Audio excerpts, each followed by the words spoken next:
Quiet on Set came out, everyone goes after this big bad man, when during all of that, the president of the network that had to sign off on every single script, every single joke, was a woman. Because it's Nickelodeon, we get nothing for it. There's 3 channels doing Drake and Josh marathons. Netflix just bought it. It's top 10 on Netflix, and I gotta figure out how to pay my rent this month. The documentary was the first time really anybody knew what happened to you. Everyone knew what happened in the industry, and everyone loved him. He had these 41 letters of support. I would work with this person tomorrow. These letters are up. You referenced you and your dad having some sort of falling out. What do you think you'll do to avoid some sort of situation like that with your son?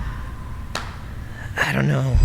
Today on Unplanned, we sat down with none other than Drake Bell. Now, if you're like me, I hadn't really seen Drake since the Drake and Josh days, but I had absolutely no idea until the documentary Quiet on Set came out that he was abused as a minor. The abuse happened in the early 2000s before Drake and Josh began filming. In this interview, Drake shares the lifelong impact the abuse has had on his career, why he doesn't receive residuals from Drake and Josh, and so much more. You're a really big part of our generation's childhood. How does that feel whenever you go out and go to the grocery store? Growing up, I've had encounters and interactions where I see people who I've grew up on, or that shape my childhood, and I get to meet them, and sometimes they're cool and sometimes they're not cool. And when they're cool, it's oh my God, that was the coolest experience. I'm gonna keep that forever. And then when they're not cool, you're oh man, what a bummer, because they kind of ruined it for you. And yeah. There was one time I met Ray Charles. I was at an audition. I see Ray Charles around the corner. I'm Dad, I just saw Ray Charles. Ray Charles just went around the corner. And my dad's you did not just see Ray Charles. And I'm I think I did. So I get up and leave my dad, and I run around the corner, and and he's standing there waiting for the elevator.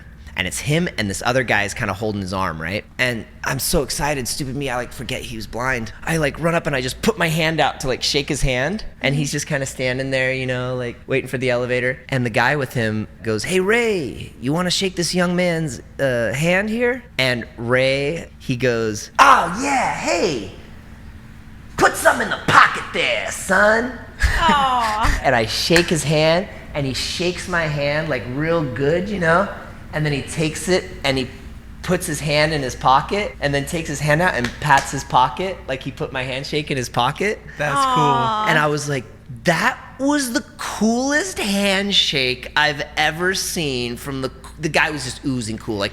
His shirt was straight out of the 70s. He was just oozing cool. He looked like a rock star, And then I recognized the guy he's with, and I go, "And you're and he's got a hat on, a brim hat, Yeah. And a suit, and he's so cool, and he just goes, "The name's Quincy," and taps his hat to me, and the doors close, and it was Ray Charles and Quincy Jones. And Wow. it was just royalty. So I take away moments like that where I've gotten to meet people who I've really loved. And what'd that take for Ray? He was waiting for the elevator anyway. I have to ask, did your dad believe you when you went back? I'm trying to think back if my dad believed me, because I wasn't able to get a photo Yeah. or anything, so That's I don't know. cool. He probably thought I was making it up. It's cool talking about how you and your dad were together, at the beginning, even towards the beginning of your career. You seem to have a really close relationship with your dad. Yeah, I mean, it's interesting because we definitely had a time in our relationship where, I'm sure a lot of fathers and sons, I really hope it doesn't happen with my son, where we're at odds and we don't speak, and we're this, and and I was also bamboozled a lot by the people that were around me, that he was taking my money and doing this, and all to get me away from him and to get me into their clutches and things like that. Is that a common thing that people will talk to child stars and try to get between them and their parents? 100%. 100%. And unfortunately, sometimes it's good advice and sometimes it's terrible advice, and coming from a place of I want to take advantage of this person and this person's in the way of that, so let's drive a wedge and get that person out of the way. But then there's also times where the parents are actually being abusive to the kids, whether it's physically or emotionally or mentally or monetarily. Yeah, I mean, I think the first time we really learned about that going on, I think I'd heard about Coogan, who was an actor, and then they made Coogan accounts because of what happened to this kid Coogan when he was growing up back in the day. So Jackie Coogan was an actor back in the day. I don't know if Charlie Chaplin, the kid, that's Jackie Coogan. Okay. And his parents pilfered a bunch of his ton of his money when he was a kid, and so they created the Coogan account, which takes 30% of all of the money that you make when you're under 18 and puts it and sets it aside. Unfortunately, there's a lot of loopholes that parents can figure out how to get through that. It's still a flawed system. Did you ever see the Addams Family, the original Addams Family TV show, the black and white original Addams Family TV show? No. No. Anyway, Uncle Fester is Jackie Coogan, but he's an adult. That was no way. Yeah, so he played Uncle Fester in the Addams Family TV show. But anyway, he was basically the catalyst for the Coogan account because of what had happened to him. I mean, he was making movies and like he was in The Kid, you know, he's making movies before sound. So he was one of the early child actors. Yeah, I think at least for me, I read Jeanette McCurdy's book, and that really opened up my mind to everything that there is out there. I mean, I just had never thought. And how that's still happening, like, recently. Yeah, I just thought that every kid you see on TV, their life was perfect. Yeah, you know? of course. You just idolize them. You wanted to be. I mean, I wanted to be a Disney Channel kid when I was a child. Are you kidding me? Yeah. Like, and the perception like of the world too, and not just so much with like Nickelodeon kids, but it's the perception of the world has always been this way. Is like, you know, oh, you made a Folgers coffee commercial. You must live in a mansion in Hollywood. Like, I saw you on TV. Like, you're rich. Well, that's far from the case, you know. And especially, which is the bummer for most of us on Nickelodeon, we don't get residuals for our shows. So we got paid, you know. It's interesting. Like, so in film and television, like in music, like in anything, when you create a product and then somebody buys that product or sees that product over and over, then you get paid each time that product's used or any time that that music's played. Or I want to use your song in a movie. Well, you have to pay for that. Oh, I want to use your song in this commercial. You have to pay for that. Or, you know, I'm Jerry Seinfeld. Okay, well, I'm Channel 5. I want to buy the rights to show Seinfeld on my network. I want to pick up. Okay, Netflix just bought Seinfeld, and now it's playing Seinfeld. Well, you have to pay the cast, and you have to pay the people for. Oh, so they get paid residuals. Everyone gets paid residuals. Just not Nickelodeon? Everyone in television gets paid residuals. Everyone. That's how you make the majority of your money. You want to get into syndication. You want to get to 100 episodes so that you can get to syndication. And then you want to get into syndication because then you get your residual money. That's where you make your money. You make your like, for example, the Friends cast at the peak was making $1 million an episode. That's crazy. So if you make 13 episodes that year, you make $13 million. You make 20 episodes that year, you make $20 million, right? But right now, each cast member of Friends, just in syndication alone, is making over $20 million a year. And they're not filming a show every week. They're not going to work. But they're playing their show and they're using their likeness and they're doing all this. So they get paid for it. And they're making over $20 million a year just because other networks are buying the rights for syndication. Is the reason you guys didn't get residuals, was that because you were kids and the people around you thought, oh, this is a great opportunity. I guess there's no residuals negotiated into this contract, but they're kids and this will probably help their career. So they just didn't think to fight for that. Oh, keep going. Is that why? Keep going. Was it? Keep trying to figure it out. He doesn't have it. Right? That's what I'm guessing. Right? It's a lot of evil, corrupt people. That's the only thing that is the answer. There's no other answer. There's no other answer. No other answer. So no one on the show gets residuals, though? Nobody. Well, the guest stars. Really? Oh, yeah. There's people who said 2 lines on one episode that still get checks in the mail. That is pretty crazy that Josh and I, corporations are making bag off of your show. They just sold it to Netflix. It was top 10 on Netflix. Listen, I'm like, look, I was in New Jersey recently and they had 3 channels. Nick channels, and they were all 3 marathons of Drake and Josh, and they had different episodes playing on each channel. It was 3 different channels, and each was a marathon of Drake and Josh. Well, what was coming on in between those? Cereal commercials and this commercial. I'm just looking at this going, that is so much money going to this corporation, and they're just making it up of all of this. You should email Netflix and be like all of these, and say what? And say, hey, I know you legally don't have to give me anything, but could you just throw me a bone over here? Yeah. And then do a Taylor. My name is literally the name of the show that you just bought rights to. Yeah. That's crazy. Throw me a bone, please. You would think, right? You would think. Yeah. Just, I don't know. That's crazy, though. That's and then wild. they do everything that they do to us mentally and emotionally, and then throw us to the wolves and we're like, okay, cool. I got rent this month. There's 3 channels doing Drake and Josh marathons. Netflix just bought it. It's top 10 on Netflix. And I got to figure out how to pay my rent this month. And some fat cat with a cigar is just sitting up at the top of Viacom just going, isn't it great getting around? I mean, you know, what do you call it's just like getting high on child labor. So I take it you don't have a great If we relationship. were making shoes, somebody probably would have come in and saved us, but we weren't. We were entertaining you. That's heavy. I mean, that's definitely true, and that a lot of that probably has to do with like the perceived glitz and glamour of Hollywood too. It's like, oh, well, they're living better than all of us, you know. And the other thing is like, oh, we don't get residuals. Well, I don't get residuals at my job. Like, stop whining. Like, you got to live a great, fantastic, like, rich life. And it's like, no, you don't. Like, people don't understand how the business works. The business side of this. They just see what the perception is on Instagram and social media and all of the glitz and the glamour of Hollywood. But it's like, for example, if you get a guest spot on a television show, you're going to get paid maybe $1,000.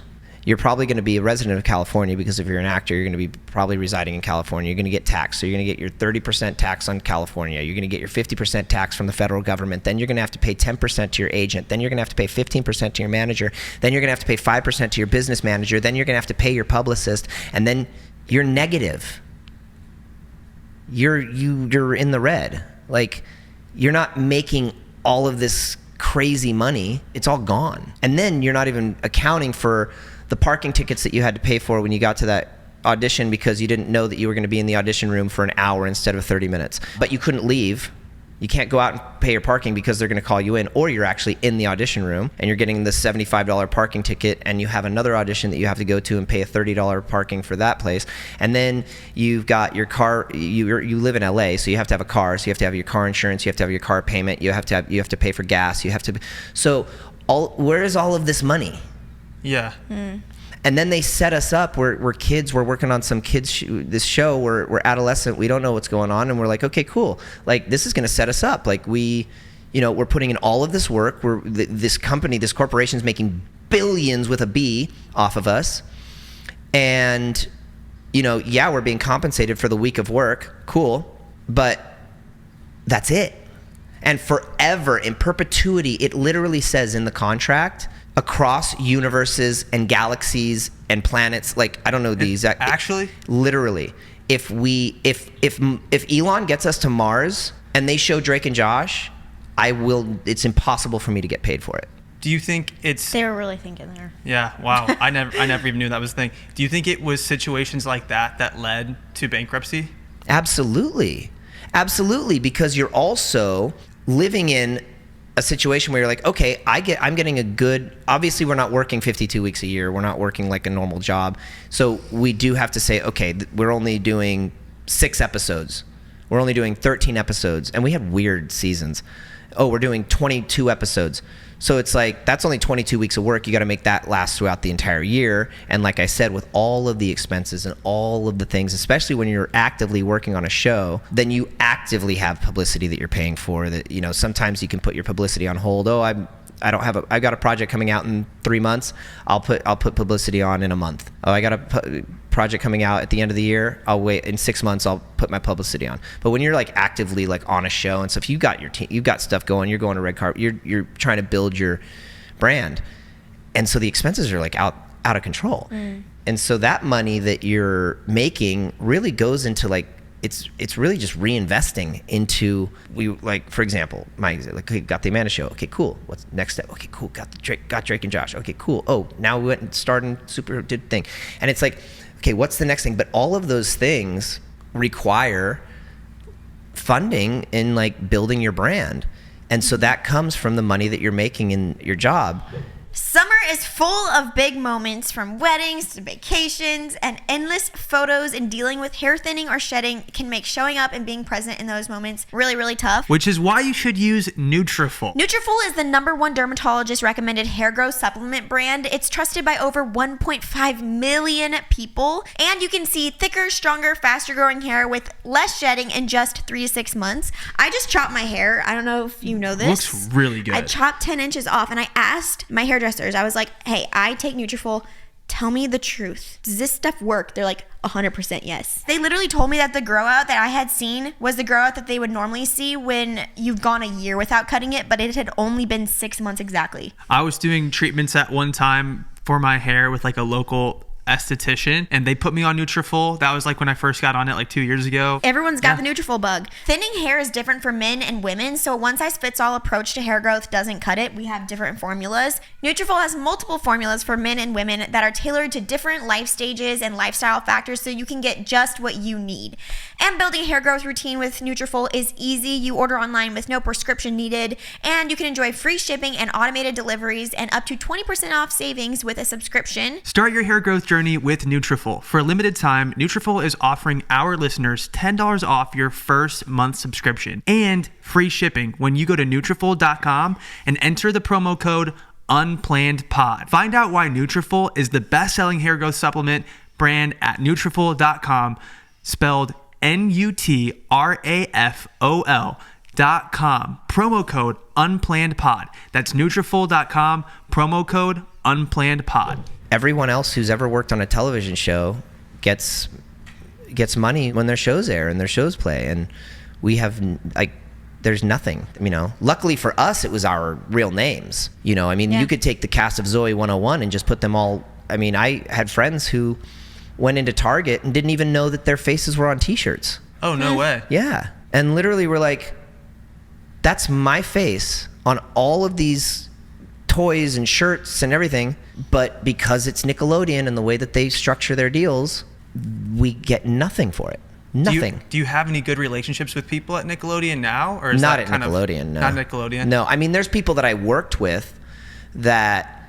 So here's the other. This is the other misconception when you don't work in the industry and you don't. So you got to understand the difference between the production company and the network.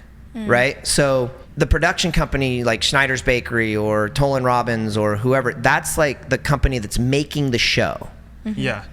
But the company that owns the show and is putting it on TV and doing all that is Nickelodeon. And then the company that owns Nickelodeon is Viacom. When we complain about Nickelodeon and they didn't pay us, they don't give us residuals, there were things that were allowed to be on our shows that probably pushed the envelope, we shouldn't have happened, things like that. That's not coming from our like production company, like our family over here making the show.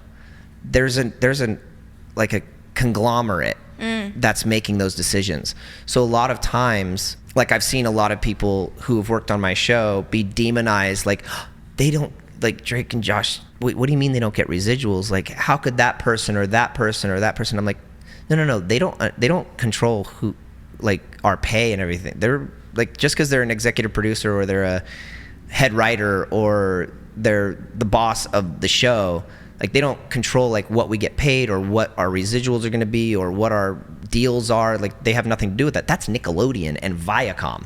Gotcha. So, Gotcha. which is interesting because when Quiet on Set came out, you know, they were demonizing it so heavily that there was like, oh, look at how they're sexualizing these young girls and putting them, it's this big bad man that's doing it, and it's these men that are putting these women. When the president of Nickelodeon during all of that was a woman. And no one, I have not seen in one documentary, I have not seen in one YouTube video, everyone goes after one person. Okay. The president of the network was a woman that had to sign off on every single script, had to sign off on every single edit of every single show, had to sign off on every single joke. The president was Seema, and you had Paula Kaplan who was second in command. So you didn't think that they did? Two women. They're watching so all of these things that they're clipping together that are saying, oh, they're putting these girls in these situations, this and this and this and this. People are like forgetting that they're like, our bosses had bosses, and those two bosses were women that were like, everything that everyone's mad about, go say those two names, because those are the two. That's who signed off on every single. You couldn't put a joke in an episode without them saying it's okay. You couldn't put an outfit on. You couldn't dress me in blue jeans if they said they wanted black jeans. Yeah. Like this is the boss, head boss. Why do you think the documentaries singled out certain people and then left out those names? Well, we're getting deep here. Let's move on, because there's a cabal. That's why. Because it's a whole thing. There's just a lot of money. Like, I guess people that have money have power, and they can probably pull some strings to and it's not even people with money necessarily too. It's connection. I mean, in this town, it's connections too. You know, it's like, you don't necessarily have to be super rich, but if you know the right people, connected. I mean, that's what happened with my situation, and I think that's why Brian was able to do all of the things that he did, because he was just such a connector. He was the Forrest Gump of Hollywood. Like, Brian knew everyone, and everyone loved him, and so he was able to get people, able to make you feel like, oh, hey, if you come into my circle, I could, things could happen, and you could meet people that you could further your career and this and that. And and this is a town that is a normal thing, and it's not always a predatory thing. It's like, this is a town of being social and meeting people. Oh, this guy knows that guy, and oh, how'd you meet that director? Oh, dude, my friend invited me to this thing, and I met and my other friend was there, and he was a friend of this guy, and I got to meet him, and we did this thing. And so that's like a normal thing about this town. And so when somebody has the opportunity to like use that to weaponize that, basically, is so it doesn't always have to be like some rich famous person. What were your initial thoughts of the documentary? I mean, my initial thoughts were, I got to tell my story, and I was terrified that I had actually said all of this and told people what happened to me, and that everyone knows. But when I finally sat down and got to like watch my part of it, there was kind of like a breath of fresh air of like, okay, phew, like, if I was ever going to tell my story, that was a pretty impactful and well done way to do it. Because I always thought about it like, and that's one of the cool things about, I guess, one of the nice things about my story being out is, I used to all the time just, am I ever going to tell my story? What if this ever comes out? What's the reaction going to be? What are people going to think? And it's just constant, Now I don't have that anymore. I know, I would always think like, what am I going to say it on a podcast or in an interview? Some people like, if I'm going to tell my story, like, it should be like in a, am I going to write a book? Like, that's going to take, how do I do it? And so I got that opportunity, which I'd said no to 100 times. And then finally it'd come around and said, maybe, I'd gone to rehab. I'd done a bunch of like group therapy and hearing people share their stories. And I was kind of like, oh, okay, I'm not alone in this, and other people have trauma too. And oh, okay, these people are here because of, substance abuse or whatever. They're here for rehab. But when we're in our group sessions, none of them's talking about, oh, I drink because, and I struggle with this drug or that drug. They're all talking about like the trauma in their past and all about their things that have happened to them in their lives. And you're like, oh, like, that's helping me kind of feel like I can talk and not be judged. And these people just want to see me get better. Like, they're not judging my past or my choices or my anything. Like, they just want to see me come out the other side, because they know that the other side is going to make all this stuff that's behind you like dust in the wind, So like, just get to the other side. Like, let's just, and I've never been in an environment where people are, no judgment, no, I'm not reading the internet all day, and I'm making friends, and these other people are hurting too, and they're sharing their stories, and then and these other hurt people are coming to me and help and like supporting me, and like, I'm like, dude, how are you giving me like support right now with the story that I just heard you tell in group? Like, how do you even have it in you to come and pat me on the back and say it's going to be okay. Yeah. You know, and so that sort of like started bringing me out of my shell, you know, and so when I got out and they approached me again, and you know, it was like, let's go talk, let's go sit down and let me talk to you, I'm gonna feel you guys out. And I eventually just kind of got to the point where I was like, maybe this is a good way to finally do this, you know. The documentary was the first time that really anybody knew about what happened to you, but I guess somebody must have known something to, I guess, approach you about the documentary, right? So, like, who knew about what happened? Had you just like shared it with some close friends and family, or was there somebody at? So, people knew. Because there Okay. was a big case, and people were at the courtroom. I mean, it was everyone in Hollywood knew. Okay. You know. Did they know it was you specifically, or did they just think it was some? The majority of people knew. I mean, a lot of the younger actors on Nickelodeon, a lot of the younger people, of course, didn't. But any adult and any person, I mean, everyone knew what happened in the industry. How did that make you feel? It was horrible. It was horrible because every audition room you walk into, everything. And then, you know, he had these 41 letters of support that were written by, you know, Alan Thicke, TV's favorite dad. You know, it's like America's favorite dad. Like, I would work with this person tomorrow. You just see what he admitted to, and you're just like, he's a great guy. Like, amazing. And you have all of these producers and directors and I mean, people who literally like direct every kid's show that we grew up on, writing letters of support for this person after what he'd done to me. So you start to think, if that many people went out on a limb and put their name to paper. I mean, these are producers, these are people who, I mean, you would think that if once the letters came out, their careers would be over, but they're not. They're all working and they're all having a fantastic time. I mean, James Marsden can't stop working. I don't understand it. I mean, you read these letters and they're unbelievable, you know, blaming me, it's my fault, I pursued this person and I broke them down, and they were what was the one yesterday I read? It was pressured beyond belief. I'm like, I was 14. I just got my first girlfriend. Like, trust me, I wasn't trying to like go after the 40-year-old fat, gross troll man on my set. Okay, like, trust me. But the crazy thing is you read these letters, and even if I was, I'm like trying to read these letters and I'm like putting the logic in my brain. I'm like, and I was reading them with a friend of mine, and I looked up and I was like, dude, let's do a hypothetical right now. Let's say I was just in love with this person. I was enamored. I wanted nothing more than to have that person. These letters are still f***ed up. Yeah. It's that These letters are still, it's like, there's no logical thinking human that could ever make this scenario okay. And every single letter is just, it's my fault, and I pressured him, and it's not his fault, and what happened was because of me, and And these letters are considered like proof of character letters or something yeah, like that.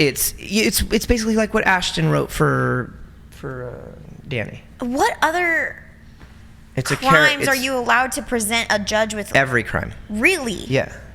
I mean, for me, that just seems. So basically what it is when you commit a crime, then you're going to be sentenced, right? Okay, yeah. So now you have the ability to have your community come out and say, hey, look, I know that the maximum sentence for your crime is 2 years, okay? Mm-hmm. You stole something.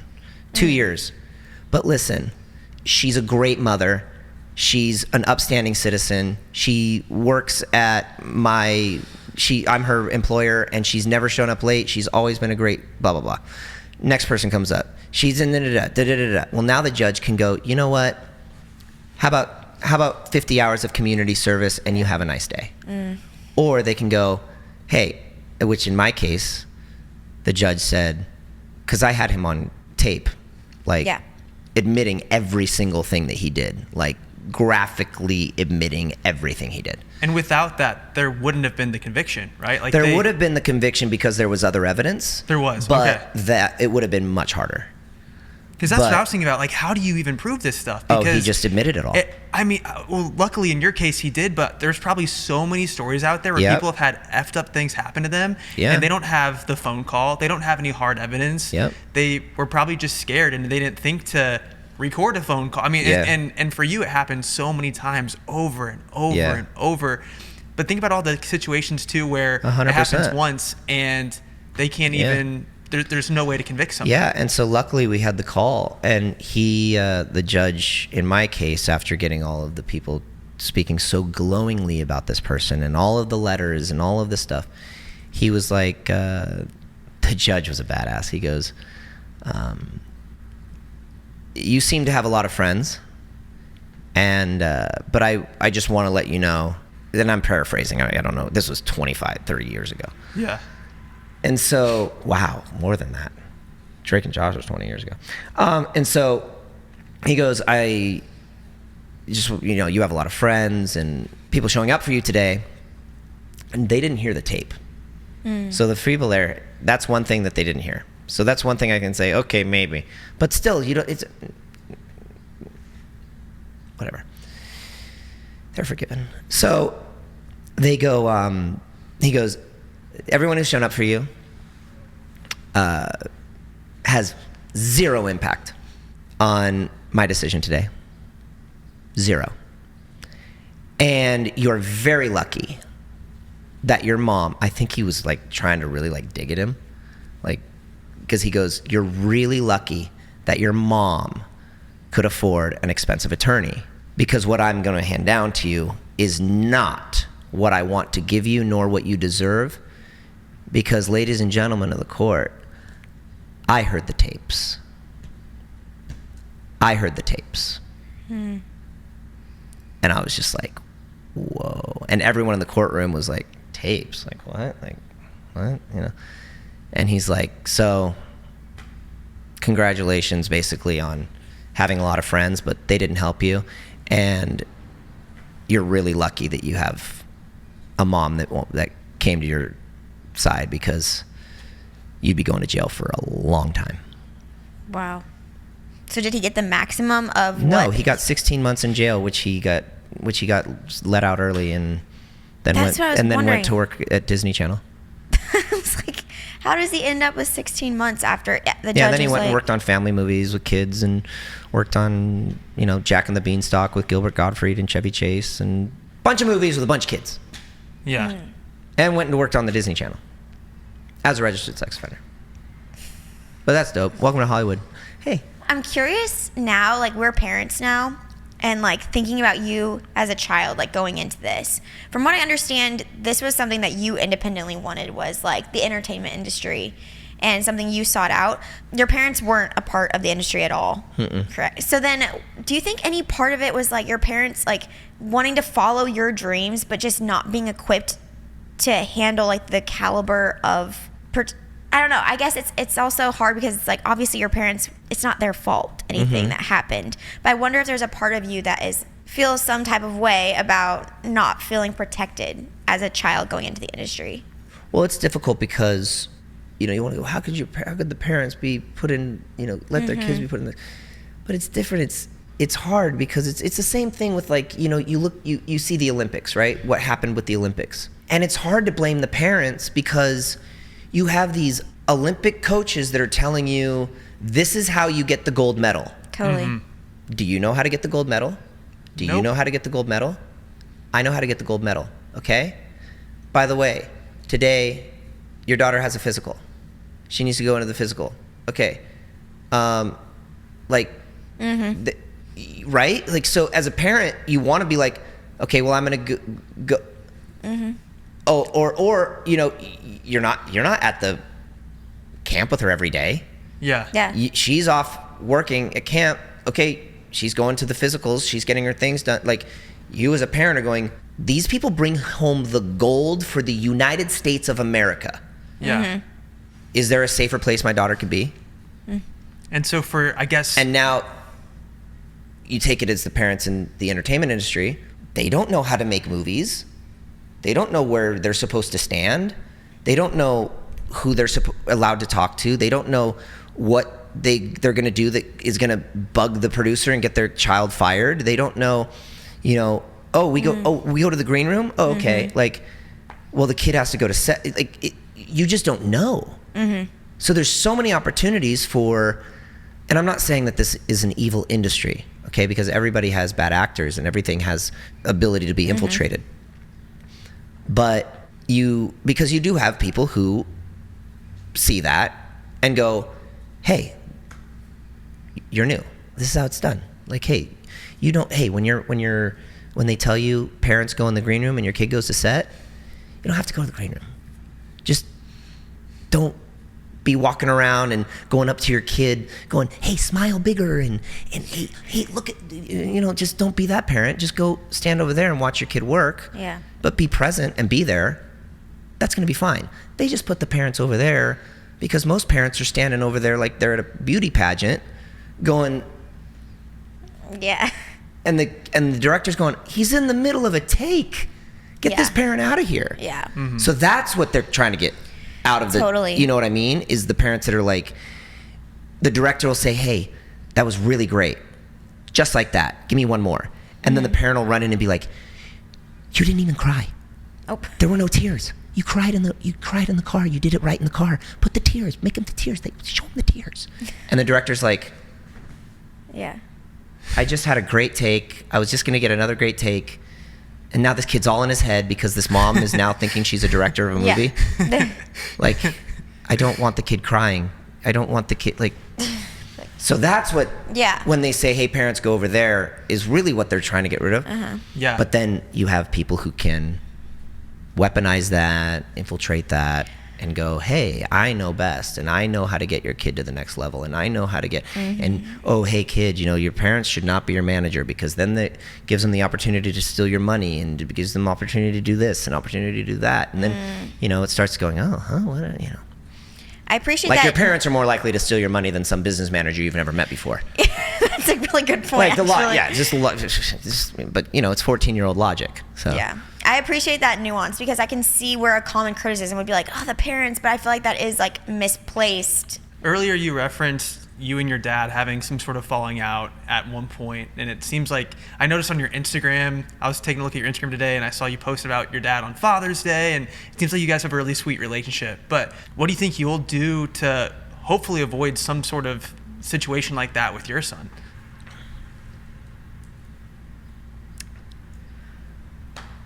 I don't know.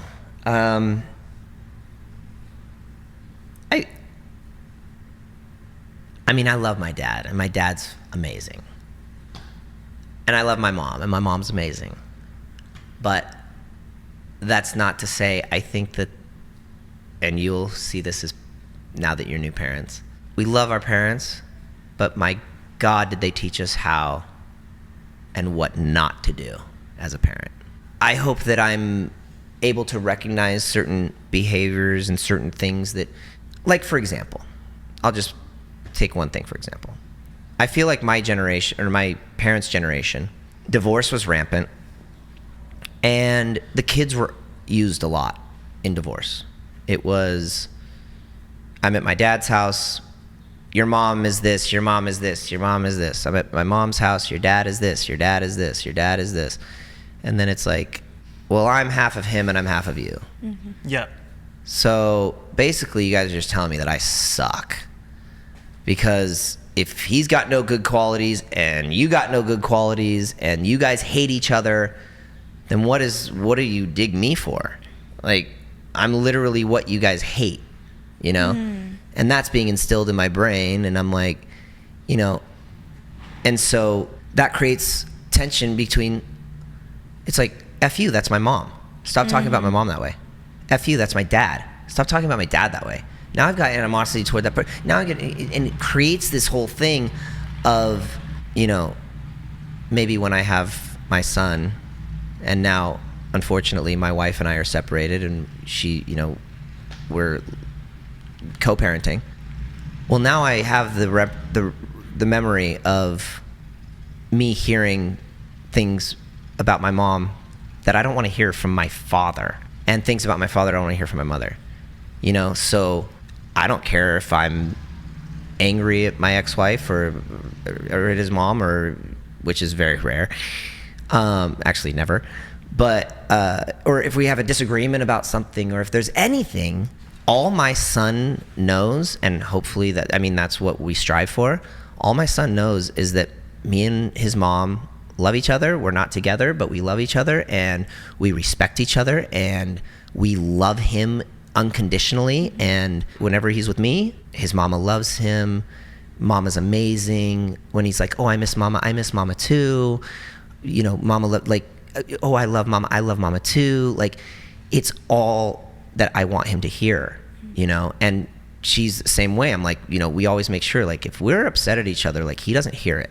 And we only praise each other. Like, I only praise his mom. How did you come up with such a mature view on that? Because it must be so hard to go through a divorce and then have the maturity to say, you know what? I love my kids so much, I'm going to hold my tongue anytime there's a negative thought I have. You know, I mean, I think because of how much I've realized in my adult life, how much that impacted me. Like, how much that impacted, you know, my relationships with women. It's like, well, if I grew up, and I'm thinking, like, maybe it's because I have my dad saying things that about, you know, my mom, or I don't know, whatever it was, you know. But I just think that because I realized what an impact that had on me, I can never imagine my son hearing me talk about his mom like that, like that I heard my dad talk about. And I'm not trying to throw my parents under the bus or anything like that, but, you know, these things happen. Mm-hmm. And what's that? And vice versa. And so I just, and that's just one small example of what I was saying, of like how you kind of learn from your parents, like what not to do. You know, I mean, I was spanked like crazy. You know, I was the generation of, you know, I got the belt. My son is terrified of timeout. Terrified. I mean, and timeout is literally, I just find a place. I'm like, okay, sit there. Now you can't move. And it wrecks his world. I mean, it's like, oh, it's hard for me to do it. But sometimes I'm just like, all right, you literally did exactly what I told you not to do. That's good. That deserves timeout. And so you set him there, and I walk, like, you know, like, say he's sitting there, and I'll like sit over here. I'll be like, now you can't move. And it's literally for like 2 minutes, okay? But he will cry and be like, Dad, I just want to hug you. I'm so sorry. I just love you. And so that's another thing where I'm like, couldn't you have like, he's terrified of timeout. Like, that works. I'm like, you don't need to go. You don't need to spank. I mean, I don't need to talk about stuff. We're getting too deep right now. No, we can talk about something like... we can relate to that, though. But those are the things that I'm saying, like, we learn from our parents. It's like, oh, my kid just did something bad. I just set him on timeout, and it just corrected his behavior. I didn't have to go up and do 90s parents. Yeah. You know? I think our son is probably about a year younger than your son. Is he? Mine's 4. Okay. Ours is almost 3. Okay. Our oldest. And so we were, the timeouts are... like, we call it take a break. It's essentially the same thing. Yeah. But we've rebranded to take a break. It sounds a little bit nicer. Yeah. You know? Yeah. But yeah, so we can totally relate to that. We've talked so much about your early career that I'm like, but now you're doing so many cool things. You're leaning into the music even more so. Obviously, you've been doing that for a long time too. And actually, in preparing for this episode, we learned that you have a massive audience in Mexico. Like, yeah. I was noticing just like crowds of 20, 30, 40,000 people just jamming out to your music. It was really cool to see. Yeah, it's crazy. I kind of live in an alternate universe. yeah, because you're in Mexico City. Yeah, I'm in Mexico City, and then I tour all outside the United States. It's kind of like a different world. Was that some of the appeal, like trying to escape some of the things in the U.S.? No, I mean, it wasn't really escape. It was post-pandemic, and I spent so much time in Mexico. This is the time where I've spent the most time, because I went down there and did The Masked Singer. I recorded the that's filmed in Mexico? No, I did La Máscara, the Mexico version. Oh, okay. I did the U.S. version here. Okay, I was gonna say, yes. Yeah, that was shot here in L.A., but a year before that, I did the Mexico version. Okay, cool. And then finished up the other half of my record. So I was, I've been out there for a long time. And yeah, I was in LA, and post-pandemic, like everyone went to Nashville, Texas, Florida, Yeah. up north, like everyone moved and left California. And my wife had moved to Florida with my son, and with she's from Florida, so all of his cousins and aunts and uncles and everyone's there. Yeah. So she went to Florida, and I'm like, okay, so do I go to Florida? What do I do? And I just was like, nobody, I got nothing here in LA anymore. Yeah. And I was coming back to LA, sitting on my couch, twiddling my thumbs until I had shows or touring or my whatever business came up. So I'd be here for like a month or two doing nothing, and then I'd be like, oh, sweet, get to go back on the road. And then once I was like, well, I'm just gonna give up my place in LA. And so yeah, so now I'm just kind of cruising. I'm assuming you're very fluent in Spanish. No. You're not? No way. No. Is it hard to... I mean, I speak Spanish, but not like fluent. But I can hold a conversation. See, you're light years ahead of me in your Spanish. You really are. Matt's over here like, The immersion helps. Like, the more you have to speak it, that's when you're really... If you're doing Duolingo or you're doing these things, it's going to be really hard. Really hard, because you're going to be learning. My sister goes to college. My sister goes to the university here. Where I'm taking my skis to the snow, and I'm going to ski down a mountain. And you're like, when are you ever going to say that in Spanish?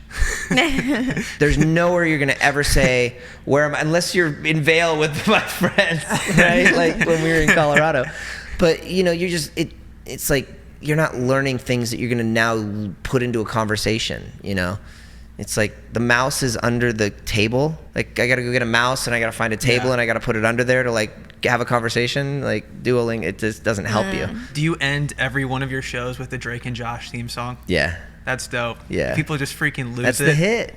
Oh, you do? That's fun. Yeah. Well, I didn't even realize that was... So, obviously, I know the song, but I didn't realize it was a full song, because you made it an entire... It's not just for the show. Yeah, so we wrote the song. Well, I wrote... we had a Lenny Kravitz song for the theme song to Drake and Josh for the pilot. Okay. I was watching it at home, and this was before we were picked up, and I was just like, and I was like, this is cool. This is so cool. I'm like, you know, because we only had the pilot, and we were like waiting to get picked up, but it was like cool. I was like watching, like, wow, this might be a show one day, but like, look, this is so cool. But every time I'd watch the opening, and it was like a Lenny Kravitz song, I always just kind of had like this, I wish we had like, when you wake up in the morning and the alarm gives off a warning and you just get on time, like days go by, like a theme song that is that show. Like, you know, Saved by the Bell just came on, you know, Full House just came on, you know, Family Matters just came on, like by these, you know, Gilligan's Island, the Brady Bunch. It's like every show is like, they've got the theme song. And I was like, this is gonna be a bummer if this is what we end up using as our theme song, you know? And I didn't know that it was just a placeholder, and that Dan had been planning, like, well, I'm gonna have to figure out how to get a theme song, because this was his first show outside of Toll and Robbins that he was doing on his own. So he was like, how do I get a theme song? Like, you know, there's people that write theme songs. So that was something that he was worrying about. Like, okay, I got to figure out, because he's loved classic TV, and he wanted a Brady Bunch, Gilligan's Island, something that is so recognizable and memorable to be the theme song of the show, like a 2.5 Men. You know, it's like everybody, the second you hear it, you're like, oh, 2.5 Men's on, you know. And I got the idea. I was like, maybe I should try and write a theme song. You know, because if this is what we're gonna use, like, at least I gotta try. Yeah. So I went in with a buddy of mine who I was writing music with, and spent all day trying to write this theme song, and nothing came out. And then I was like, you know what? Because we're comparing them to all of these incredible theme songs that were written by like Barry Manilow and Billy Joel and like these huge songwriters. And I'm like, ugh. I'm like 15 at the time, and I'm like, maybe we're in it over our heads. I'm like, let's just write a song today and not waste the day, because we've been here all day and not getting anything. And so we kind of came up with this like, and I was like, oh, that's a cool riff. Let's build off of that. And then we just wrote this song. And as we started to get to the lyric part, because for me, lyrics are always last. So we've got like the melody, we've got the progression, we've got the song, and this is great. Now let's write the lyrics. And I was like, dude, what if? I'm like, this song is really energetic. It's really cool. Like this has got, but it didn't sound like TV theme song, you know? But I was like, dude, what if we write the lyrics like we're buddies, like it's about a friend, like I'm there to pick you up when you're down, and I'll always be there for you. And it's not like a love story. It's not a guy and a girl. Like this could be, maybe it is a guy and a girl. Maybe it's two girlfriends. Maybe it's two best friends. Maybe it's two guy friends. Maybe it's a father son. Like this is just like a buddy thing. Like it's like write a song, a buddy song. Like and something about, you know, and then I'm thinking about the show, you know, I'm like, okay, so like me and Josh, like we're like total opposites, right? But we find a way to make it work, you know, and like we kind of, and so we just started like, well, I never thought that'd be so good. I found a way. Okay, yeah, I found a way to what? I found a way to bring us together. Like we're totally polar opposites, and now we have to be put together because our parents get together and we're thrown into our lives, and we think it's good. You know, I never thought it'd be so simple, but we found a way. And I always thought it'd be crazy, but hey, we found a way. And I'll always be there to pick you up when you're down, over your shoulder. I'll be picking you up. So it became this like lyrically of these like kind of two opposites coming together and being like, oh, whoa, there's my other half. Like I got your back. Like you're my boy. I'll always be there for you. And so the lyrics turned into that. Does it bother you that people always mess up the Realize lyrics? and realign. Yeah. We found that out too. I was like, no way, because I was seeing it, and Matt's like, do you know that's wrong? I'm like, how do you know She the said lyrics? realize. You get all the lyrics wrong. And I was like, I was listening to Drake on a podcast when I realized that Well, it was I was not just realized. watching. I just got sent a TikTok from the Ozarks, some like big party in the Ozarks, and they were singing. The whole bar was singing the theme song, and they were like, "If you open up your eyes and see what's inside," and so I was like, "Whoa, I've never heard that one before." But the entire bar said "eyes." I was like, "Wow, it's usually the realign that gets wrong, but." Open up your eyes to mind and see what's inside your eyes? Open up your eyes and see what's inside your eyes? Wow, wait, why do I feel like I also thought it was eyes for a period of time there? No, it's open up your mind. I was just like, I'm never good with lyrics.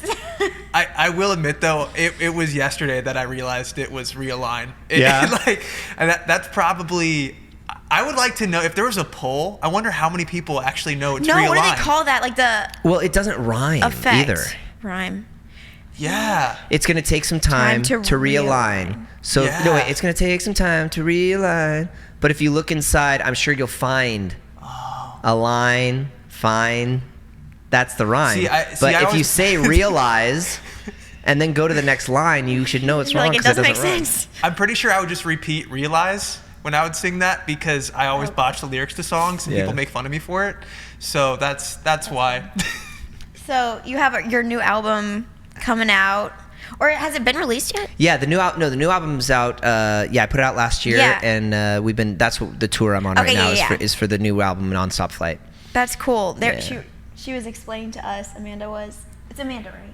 Oh my gosh, I was like, did I just say the wrong name? The really cool concept album. Yeah, it's a wild. I went overboard. It's a total concept album where I love kind of the golden era of commercial flight, like Pan Am, TWA, 1960s, 70s, big first class, and everyone dressed up to get on the airplane, and they're serving the champagne and cocktails and the big dinners and everything on the flights. And you see these photos that are so, garish and extravagant. I just love that era of flying and that aesthetic. And so with the new album, I wanted to do the artwork like that. So I started doing all the artwork and the music video and doing everything based around that aesthetic. And then I went, oh wait, we got to put it like in the record too. So now the album, it's like a musical journey through the skies. You put the headphones on and the flight attendant comes on and welcomes you to the flight. Welcome to Bel Air. Thank you for flying with us. Sit back, relax, and enjoy your ride. In between songs, I come on as the captain. Fasten your seatbelt. We're going to have some turbulence. Then some rock songs come on. Then it's like, we're dimming the cabin lights. If you prefer to sleep, blankets and pillows are available upon request. Then we go to like softer singer-songwriter, mellow songs. And then we have like the upper deck lounge opens up and where we have special guest entertainment. You can go upstairs, and then we have like this like bossa nova kind of instrumental song that has this like kind of cocktail hour vibe that takes you into this next scene where we're flying over Mexico, and you're looking out the passengers, you're looking out the window and seeing the pyramids over and the beautiful sun cascading over the mountains of Mexico. And then we go into all of the Latin music, the Latin songs on the record where I'm singing in Spanish and Latin inspired. And then we come in for our landing, and that's where we get our like, and the whole record is set up in, like, the first part is my escape from LA, my escape from, or not my escape from LA, but like my wanting to get out of Hollywood and get out of this, after the documentary, all this stuff. It was like, ugh. Yeah. And then wanting to like get my family out of here and move away, and then realizing that as I was doing that, I was still with, you can't just leave your problems. Basically, you are where everywhere you go, there you are. And so separating from my wife, things like that started to come into play as I'm writing this record. And so now, you go from that to wanting to now another dark period, and that's like the second part of the record, and going through that and trying to discover, and then finding new love and finding new hope and everything. And then finally, the last part of the record is coming in for the landing, which is, the last song is Draw Me Closer, and it's like a very hopeful, like, it's gonna be okay, brighter future, brighter things lie ahead. And so it's like it's kind of like, I don't write journal or diaries, it's like, that's kind of like basically if you want to have an insight of what's been going on with me for the past 39 years. That's really check cool. out the album. That must have been pretty therapeutic to write that album. It was very cathartic. I think the whole experience, and there's a lot of lyrics that I've put on that album that I definitely wouldn't have put on had I not like told my story, because there were things that are like, oh, this is way too revealing, or it's way too transparent. I have to like be more poetic about this to veil it, to hide it. But there's some very honest stuff that I was able to just come out on the album and just be like, which is really cool. And then I'm able to make music videos like I Kind of Relate, which I'm able to really like talk about my past and things that I had kept hidden, and now express that through my art and through the visuals and the music videos and stuff, and tell my story in that sort of way, which is very therapeutic and cathartic. Were you able to write any of those songs while you were going through rehab? Did they ever? Yeah, actually, I have a couple songs on there. I've got a song called Was It a Dream? I forget what I ended up calling it. I think it's What Is It a Dream? I actually wrote in rehab. There was a little out of tune piano in the chapel across from my dorm, and we had like a half-hour lunch every day, and so I'd like go grab a quick bite and then run to the chapel, and I'd play this out of tune piano, and ended up writing that song and put that on the album. So cool. Yeah. So cool. Yeah. Well, I'll definitely be streaming your album. I really appreciate you taking the time today to come speak with us. Yeah, and thank you. Share your story. I think there's just so much to be gathered from it, and I think so much change that needs to happen. But you having the vulnerability to share what happened to you and focus on a brighter future, I think is just really inspiring for so many people. So yeah, we really appreciate you coming out today. We're excited to see what's more to come too. Well, thanks for having me.